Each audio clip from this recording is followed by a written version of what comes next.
आदरणीय मंच और यहाँ पर उपस्थित सभी आदिवासी बांधव,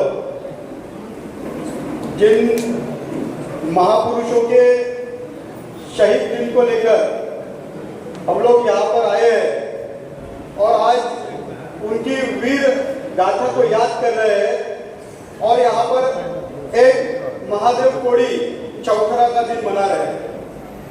अभी कुछ समय पहले आपने बहुत ही अच्छा और ज्ञानमय भाषण सुना।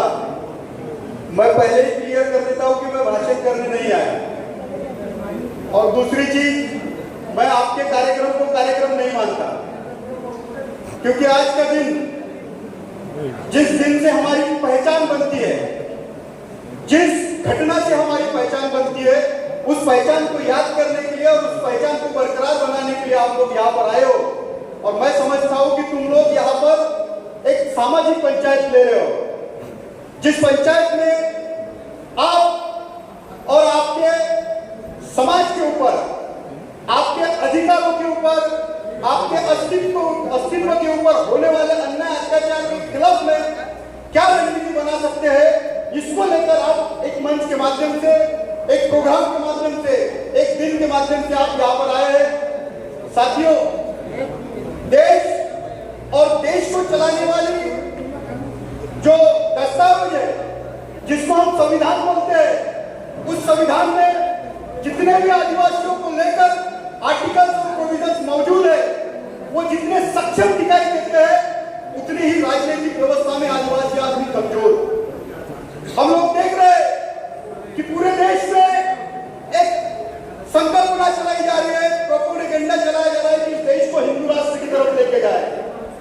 हिंदू राष्ट्र यानी इसका दूसरा मतलब होता है आदिवासी मुक्त भारत। और आदिवासियों को किस तरीके से मुक्त किया जाएगा, इसकी परियोजना क्या होगी, इसकी नीति क्या होगी और इसकी रणनीति क्या होगी, इसके ऊपर अगर हम लोग सोचे तो इस देश में 2024 में इस देश का लोकसभा का इलेक्शन हुआ और इस लोकसभा के इलेक्शन के 6 महीने पहले इस देश में एक G20 जैसा कार्यक्रम आया और इस G20 के कार्यक्रम के पहले इस देश में देश की नीतियों को चलाने वाले लोग, जिन्होंने NRI कंपनीज 43 कंपनीज को इनवाइट किया और 43 कंपनीज को ऑफर किया कि आप बिजनेसमैन लोग हैं, आप व्यापारी लोग हैं और भारत से मिनरल से भरा हुआ है, भारत आयुर्वेद से भरा हुआ है,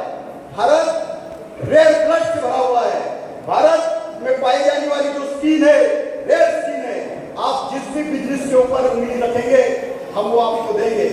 शर्त यह है कि 2025 के इलेक्शन में गवर्नमेंट हमारी होनी चाहिए। इन्होंने इस शर्त को माना और आज जो लोग देश के सर्वोच्च पदों पर बैठी हुई सरकार है, ये आदिवासियों के लिए डिस्प्लेसमेंट का प्रोग्राम बनाया और इन्होंने ट्राइबल रेंट को लेकर स्टडी किया। ट्राइबल रेंट यानी वही अनुसूची जो तुम्हारे संविधान में मौजूद है, जिसको तुम 5वीं अनुसूची बोलते हो, जिसको तुम 6वीं अनुसूची बोलते हो, यही 6वीं अनुसूची में G20 के माध्यम से आए गए लोगों को भेजा गया। वहां से मिट्टी उठाई गई, वहां से पत्थर उठाया गया, वहां से आयुर्वेद, जिसको तुम पेड़ पौधे और जड़ी बूटियां बोलते हो, उसका परीक्षण किया गया। तो विश्व के सबसे रेयर मेडिसिन में अगर कोई मेडिसिन पाई गई तो आदिवासियों की, और जितने भी मेडिसिन और जंगल किसी के बेल्ट में है तो आदिवासियों के बेल्ट में है। अभी तक आपने संविधान से भरपूर एक भाषण सुना साहब का। साहब ने बोला कि 1996 में पैसा कायदा आया, पैसा है panchayat extension in schedule area आया।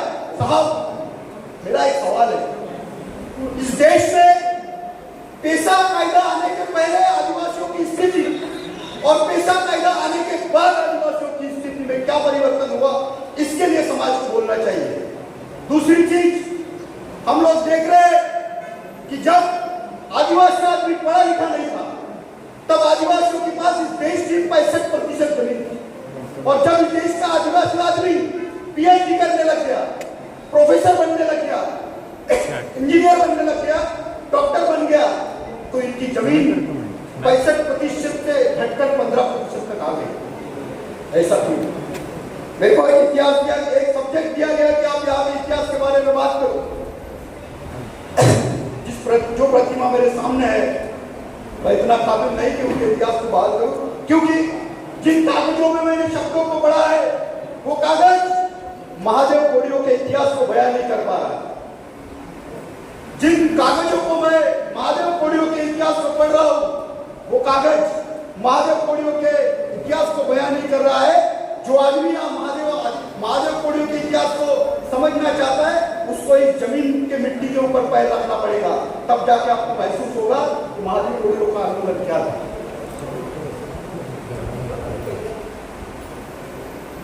ऐसा क्या हो गया कि जिस बेल्ट में जिनके पास गोली, बंदूक और बारूद था, जिसको तुम अंग्रेज के नाम से, अंग्रेज और ब्रिटिश के नाम से जानते हो, वो भी नहीं आ पाए। उसके बेल्ट में निजाम कैसे आ गए? उसके बेल्ट में मुगल कैसे आ गए? ये सवाल कभी पैदा ही नहीं हुआ। हमने